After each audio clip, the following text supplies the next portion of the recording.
अब नेक्स्ट हम जो हमारी लास्ट वीडियो थी उसमें हमने लीनियर इनइक्वालिटी के बारे में पढ़ लिया था। लीनियर इनइक्वालिटी के बारे में हमने पढ़ा था, ठीक है। अब लीनियर इनइक्वालिटी के बारे में हमने क्या क्या पढ़ लिया था। हमने पढ़ लिया था कि लीनियर इनइक्वालिटी क्या होती है और जो है इन इक्वेशंस क्या होती है, ये सब पढ़ लिया था। अब हमारी जो बारी है बात ये है, अब हमारे पास ये है कि हमने इसमें चेक करना है कि ग्राफ कैसे बनता है। लीनियर इनइक्वालिटी का ग्राफ कैसे बनता है, ठीक है। तो ग्राफ के लिए क्या करना है, जैसे हम लोग पहले करते थे, हम क्या करते थे कि एक्स और वाई एक्सिस बनाते थे। ये भी मैं रफली आपको बना के बता रही हूँ कि करना क्या होता था। हमने जो हम लोग पहले काम करते थे वही करना है। एक्स एक्सिस बनाई है हमने, x x dash, y y dash. ये वाई एक्सिस बन गई हमारे पास, ये हमारे पास एक्स एक्सिस बन गई, ठीक है। पता लग रहा है। अब हमारे पास क्या होता है, ये ओरिजिन होता है, ठीक। ये ओरिजिन हो गया हमारे पास। ओरिजिन के कोऑर्डिनेट्स क्या होते हैं, 0,0, ठीक है। अगर हमारे पास इन इक्वेशन, अब देखो इन इक्वेशन हमारे पास अलग अलग टाइप की थी, एक्स लेस देन 2 या ग्रेटर देन, ये कुछ भी अलग अलग टाइप की हमारे पास थी, ठीक है। अगर हमारे पास एक्स लेस देन 2 या कुछ भी इस तरह की होती है, या फिर चलो मैं एक बात आती हूँ, अगर x greater than equal to 2 होता, या फिर x less than equal to 2 होता, या फिर एक्स ग्रेटर देन 2 होता, इन चारों में से कुछ मर्जी हो, आपने इक्वेशन जो हमने लाइन ड्रॉ करनी है, जो हमने ग्राफ ड्रॉ करना है, वो ड्रॉ करना है एक्स इक्वल टू 2 का। इन चारों में से कुछ मर्जी हो। समझ आ गई बात क्या कह रही हूं मैं? इन चारों में से कुछ भी हो, आपने इसका ग्राफ ड्रॉ करना है, ठीक है। इसका ग्राफ ड्रॉ करना है। अब देखो, अब हमें कैसे पता चलेगा इन चारों में से कौन सी है? ग्राफ पे फर्क कहाँ आएगा? फर्क आएगा देखो, जब हम सपोज, ये मैंने बहुत सिंपल सी लाइन ली है एक्स इजगल टू 2 की। एक्स इजगल टू 2 की लाइन कहाँ बनती है कि जैसे ये हमारे पास ग्राफ है, तो इस ग्राफ में हम इधर भी नंबरिंग डालते हैं, इधर भी डालते हैं। ये मान लो मैंने 1 नंबर डाला, यहाँ पर 2 3 4 सब, ये मैंने थोड़ा ज्यादा गैप हो गया, ठीक कर लेना। -1 -2 -3 -4। अब यहाँ पर भी ऐसी, ऊपर भी 1 2 3 1 माइनस का -2 -3। तो x इजिकल टू 2 की लाइन जो है वो हमारे पास यहाँ आती है। x एक्सिस में 2 पर जाओ और यहाँ हम लाइन ड्रॉ कर देते हैं, यहाँ हमारे पास लाइन ड्रॉ कर देते हैं यहाँ। अब मैंने डॉटेड नहीं है, अभी ध्यान से देखो, ये मैंने लाइन अभी ढंग से ड्रॉ नहीं करी है। क्यों? देखो, इन चारों में से जहां पर तो आपकी स्ट्रिक्ट इनइक्वालिटी होगी। स्ट्रिक्ट इनइक्वालिटी का मतलब मैं लास्ट वीडियो में आपको बताया था, अगर आपको नहीं पता लगा तो मैं लिंक डिस्क्रिप्शन में डाल दूंगी, आप एक बार चेक कर लो कि स्ट्रिक्ट इनइक्वालिटी क्या होती है। स्ट्रिक्ट इनइक्वालिटी में हमारे पास जैसे ये है और ये है, इन दोनों में हमारे पास इक्वल का साइन नहीं आएगा। स्ट्रिक्ट इनइक्वालिटी है तो आपने ये जो लाइन लेनी है ये डॉटेड लेनी है, ठीक है। डॉटेड लाइन लेनी है आपने ये, ठीक है। और अगर आपके पास इन दोनों में से इक्वल में से कोई इनइक्वालिटी है, चाहे लेस देन की है चाहे ग्रेटर देन की है, तो ये लाइन आपकी डार्क होगी, ठीक है। अब मैं इसको डार्क नहीं कर रही हूँ, तो ये आपकी लाइन डार्क होगी, ठीक है। अब चलो हमारे पास सपोज करो, ये मैं डिफरेंट कलर से आपको लेके बता देती हूँ। ये लाइन आपकी डार्क होती, फिर अलग कलर से नहीं होगी। जब आप ग्राफ बनाओगे तब तो आप पेंसिल से बनाओगे, सारा ग्राफ पेंसिल से बनेगा। सिर्फ समझाने के लिए मैंने डिफरेंट कलर यूज किया है, ठीक है। तो अब चलो ये आ गया आपके पास। अब हमारे पास में हम सॉल्यूशन सेट, ये तो हमारे पास सिर्फ लाइन ड्रॉ हुई है, अभी तो हमारे पास ये सिर्फ एक्स इक्वल टू 2 की लाइन ड्रॉ हुई है, ये हमारे पास बना कुछ नहीं है। क्या करेंगे हम अगर हमारे पास, ध्यान से देखो, अगर लिखा हुआ है x ग्रेटर देन 2, अगर हमें इस लाइन का ग्राफ बनाना है x ग्रेटर देन 2, इसका मतलब क्या है कि x जो है वो 2 से बड़ा होना चाहिए, 2 से बड़ा होना चाहिए। तो अगर हम यहाँ पर देखें तो 2 से बड़ा इस तरफ है, इस तरफ है, तो इस तरफ का जितना भी पोर्शन है ये सारा पोर्शन हमारा शेड हो जाएगा, सारा, ठीक, शेड होगा इधर का पोर्शन सारा, ठीक है। तो और अगर हमारे पास लिखा हुआ है x लेस देन 2, तो हमारे पास x 2 से छोटा, यानी कि इधर का सारा पोर्शन शेड होगा, उधर का नहीं होगा। समझ आ गई बात? क्या बोला मैंने? अगर x ग्रेटर देन 2 यानी कि 2 से बड़ा है तो इधर का सारा पोर्शन शेड हो जाएगा सारा, ठीक है। और अगर हमारे पास लिखा हुआ है, अगर लिखा है लेस देन, तो इधर का, इधर मैं डिफरेंट कलर यूज करके दिखा रही हूँ, ये इधर का पोर्शन शेड होगा, तो या तो उधर वाला होगा या इधर वाला होगा। समझ आ गई है? दोनों एक साथ नहीं होगा, ठीक है। तो हमारे पास अब ये जो हमारे पास, अब अगर हम डिफरेंट इन चारों का अलग अलग अगर हम ग्राफ बनाते तो हमारे पास ये डिफरेंट तरीके से बनता। देखो जरा, एक मैं आपको इसकी पिक्चर क्रिएट करने की कोशिश करते हैं कि क्या क्या बनता। आप अपना इसमें इसे रफ में ट्राई करके देखो कि अगर हम करते ऐसा तो क्या पॉसिबल था, क्या था इसका, ठीक है। x डैश y डैश, ये मैं रफली बना रही हूँ। मैं यहाँ पर नंबर्स ज्यादा नहीं ले रही हूँ, मैंने 1 और 2 ही लिया है। रफली ग्राफ ड्रॉ कर रही हूँ मैं इसका। तो देखो जरा क्या बनता अगर हम 2 पर, सपोज करो फर्स्ट लाइन वाला लेते हैं, तो मैंने इस लाइन को डॉटेड लेना है और इधर का ये बन गया ग्रेटर देन का। तो करना क्या है, इस लाइन के ऊपर हम लिखते हैं x ग्रेटर देन 2, इस लाइन के ऊपर हम लिखते हैं x ग्रेटर देन 2, और ये ग्राफ बन गया। लाइन डॉटेड थी, शेड हो गया। ये हमारे पास बना है x ग्रेटर देन 2 का ग्राफ, ठीक है।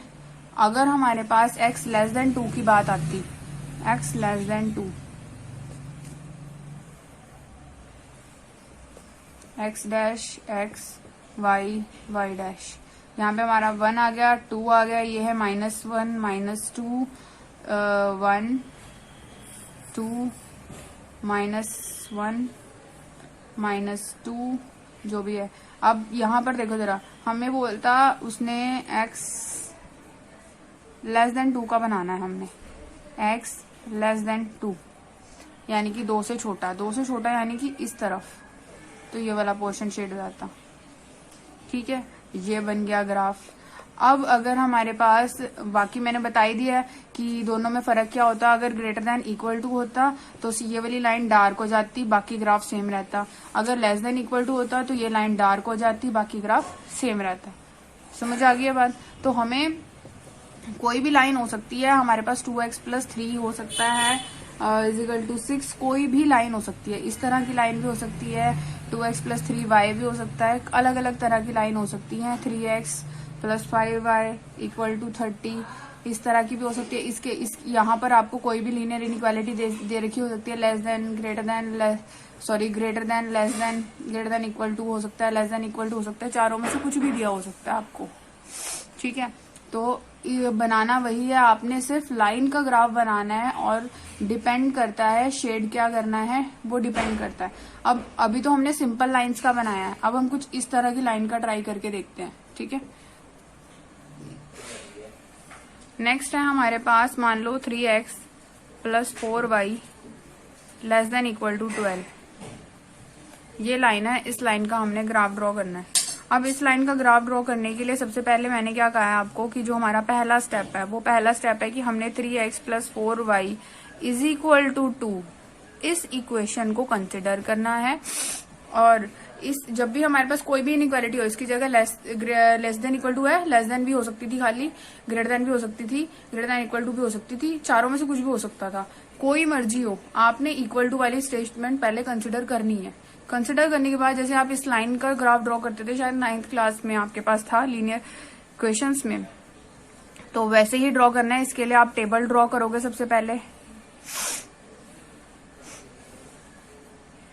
टेबल कैसे ड्रॉ करते थे, यहाँ पर x लिखते हैं, यहाँ y लिखते हैं, और फिर क्या करते हैं, 3 वैल्यूज हमें चाहिए, ठीक है। x की वैल्यू कुछ डालते हैं और y की वैल्यू आती है। तो सपोज करो मैंने x की वैल्यू 0 डाली, x को अगर मैं यहाँ 0 डालती हूँ, ट्राई करके देखो, 0 डालते हैं तो क्या बनेगा हमारे पास। अगर हम x को 0 डालते हैं तो 3 × 0 + 4y = 12, तो y = 12/4 = 3, ठीक है। तो 3 आ गया हमारे पास, ठीक है। ऐसे ही अगर हम और पॉइंट लेके देखो क्या करें, 2 अगर हम y को अगर हम 0 डालें, अगर हम y को 0 डालते हैं तो x की वैल्यू कितनी आ जाती है 4। ठीक है, एक और पॉइंट हमें चाहिए होता है, एक पॉइंट और ले लो कि कौन सा पॉइंट लें, माइनस, अगर हम y ले लेते हैं -3, y अगर हम लेते हैं -3 तो डाल के देखो क्या आ रहा है, सॉरी 3x -3 को इससे मल्टीप्लाई -12 इज इक्वल टू 12, तो 3x is equal to 24, 12 plus 12 हो गया ना 24, तो x इज इक्वल टू हमारे पास आ गया 24/3, 8 आ गया यहाँ पे। तो हमारे पास 3 पॉइंट्स आ गए बेसिकली, 0,3, 8, -3, और आ गया हमारे पास एक और आया, हमारे पास जो थर्ड वाला पॉइंट आया हुआ है वो आया हुआ है 4,0। हमेशा आपने x कोऑर्डिनेट को पहले लिखना, y कोऑर्डिनेट को बाद में लिखा, तो ये 1, 2, 3 पॉइंट्स आ गए हमारे पास।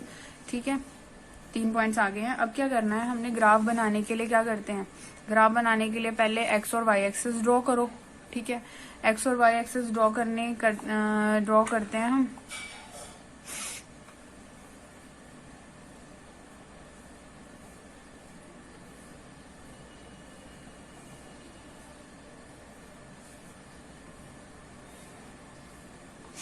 तो मेरे पास x एक्सिस में मैंने बना दिया 1, 2, 3, 4, 5, 6, 7, 8, और यहाँ माइनस में भी 1, -2, -3, -4, -5, -6, -7, यहाँ आ गया 1, 2, 3, 4, 5, -1, -2, -3, -4। ठीक है, ये हमारे पास y डैश है, x डैश है, x है, ये o है। ठीक है, अब हमने पॉइंट्स लोकेट करने हैं। लोकेट का मतलब 0,3, 0,3 का मतलब x0 है, y3 है। इसको ध्यान से देख लो, लोकेशन कैसे करनी है। 0 पे 3, 0 हमारे पास x था तो हम y पे 3 चलना है आगे, 3 ये, तो दैट इज द पॉइंट। ठीक है, दिख रहा है इधर से 0 से हमने यहाँ पे जाना है, तो ये 3 आ गया, तो 3 पे हमने रुक जाना है। 3 पे रुक गए तो यही हमारा पॉइंट है, इसको मैंने पॉइंट डाल के सर्कल कर लिया, ये मेरा पॉइंट है। दूसरा पॉइंट है मेरे पास एक 4,0, 4,0, 4 पे गए। ठीक है, 0 चलना है, यानी कि कहीं भी नहीं चलना, यहीं पर रुक जाना है, तो यानी कि 4,0 ये पॉइंट भी मुझे मिल गया। ठीक है, थर्ड है हमारे पास 8, -, यानी कि x पे 8 पे जाना है और y पे जाना है -3, यानी कि x एक्सिस में गए हम 8 पे और y पे जाना है -3। यहाँ से देखते रहो -3 वाली लाइन कौन सी आती है, ये लाइन आती है, तो वहां पर जाके आपने डॉट लगा देना। ये अब क्या करना है, इन तीनों डॉट्स को मिला देना। ठीक है, तो इन तीनों डॉट्स को मिला दो।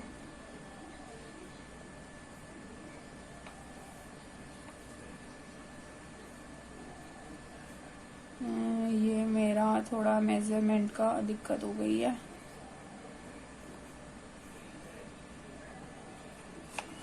ये थोड़ी मेजरमेंट की दिक्कत हो गई है क्योंकि मैंने स्केल से नहीं लिए थे ये पॉइंट्स। आप इसको स्केल से नाप के लो, स्केल से मेजर करके लो। ये मेरे पॉइंट्स थोड़े इधर उधर हो गए ना, तो यहाँ पर ये एग्जैक्ट हमारा यहाँ पर पॉइंट बनना चाहिए था। ठीक है, यहीं पर ही बनेगा जब हम स्केल से नाप के लेंगे। मैंने ऐसे ही ले लिए थे कैजुअली, तो इसलिए यहाँ पर थोड़ी दिक्कत आ गई, नहीं तो ये स्ट्रेट लाइन बन गई। चलो आगे चलते हैं। अब हमारे पास चलो स्ट्रेट लाइन बनने के बाद क्या करेंगे, ये बन गई। ठीक है, अब मैंने इसको डार्क कर लिया। मैंने इसको डार्क क्यों कर लिया, क्योंकि यहाँ पर मैंने अभी पिछले इक्वेशन में समझाया है कि इक्वल का साइन है साथ में, इक्वल के साइन की वजह से मैंने इसको डार्क कर लिया।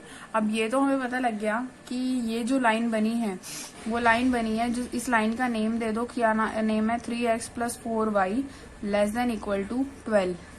जो नाम था वो नाम हमने इस लाइन को दे दिया। अब हमने ये चेक करना है कि शेड उधर बनेगा या इधर बनेगा, किधर बनेगा।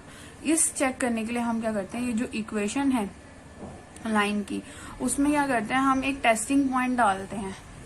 हम क्या डालते हैं, एक टेस्टिंग पॉइंट। टेस्टिंग पॉइंट वो पॉइंट आपकी जो है आपकी मर्जी है, आप इधर का भी कोई पॉइंट ले सकते हो, उधर का भी कोई पॉइंट ले सकते हो, कोई भी।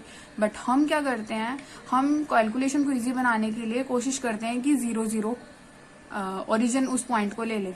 तो मैंने क्या करा, मैंने टेस्टिंग पॉइंट ले लिया यहाँ पर ओरिजिन। टेस्टिंग पॉइंट का क्या मतलब है, इस वैल्यू को हम इस इक्वेशन में डाल के टेस्ट करते हैं। ये जो गिवन इक्वेशन होती है इसमें टेस्ट करते हैं, x को 0 डाल देंगे, y को 0 डाल देंगे, सॉरी y की जगह भी 0 डाल देंगे और चेक करेंगे कि क्या ये 12 से छोटा है, क्या ये 12 से छोटा आ रहा है। ये 0 है, ये भी 0 है, less than equal to 12, 0 is less than equal to 12, 0 12 से छोटा या 12 के इक्वल है, 12 से छोटा है, तो दैट इज ट्रू। यहाँ पे लिख देंगे हम विच इज ट्रू। अब ये हमारे पास क्या है, सही है बात। तो अगर हमारे पास ये y नहीं है, कट किया हुआ है, विच इज ट्रू, अगर हमारे पास ये ट्रू हो जाता है तो हमारे पास शेड आता है टूवर्ड्स दिस पॉइंट। जो आपने टेस्टिंग पॉइंट लिया है उस पॉइंट की तरफ शेड आता है, वो पॉइंट लाइन की जिस भी साइड होगा उस तरफ शेड आएगा। अगर ट्रू है, मैं लिख देती हूँ, अगर हमारे पास ट्रू है तो टूवर्ड्स द पॉइंट शेड आता है, ठीक है। और अगर फॉल्स है तो away from the point shade आएगा। समझ आ गई। अब हमारे पास देखो यहाँ ट्रू आया है, ट्रू आया, तो ट्रू आने की वजह से शेड किस तरफ आएगा, देखो लाइन के इस तरफ है ओरिजिन, हमने ओरिजिन पे चेक किया था, तो शेड इस तरफ आएगा, ये समझ आ गई। ये बस आज की वीडियो में इतना ही। आप इस तरह के और भी क्वेश्चंस को ट्राई करो, ठीक है। तो अगर आपको कोई भी प्रॉब्लम आती है तो आप कमेंट्स में डालिए, मैं कोशिश करूंगी अपने नेक्स्ट वीडियो में कि आपकी प्रॉब्लम को सॉर्ट आउट किया जा सके, ठीक है। अगर हमारे पास एक चीज और, अगर यहाँ पर फेल होता, हमारे पास फॉल्स आती स्टेटमेंट, तो हमारे पास ये वाला शेड, जो हमारे पास शेड है वो ओरिजिन की तरफ नहीं होता। अवे फ्रॉम द ओरिजिन का मतलब दूसरी तरफ, जिस तरफ वो पॉइंट नहीं है, टेस्टिंग पॉइंट नहीं है, ठीक है बात। अगर आपको ये वीडियो अच्छी लगी हो, हेल्पफुल लगी हो, तो प्लीज सब्सक्राइब माई चैनल।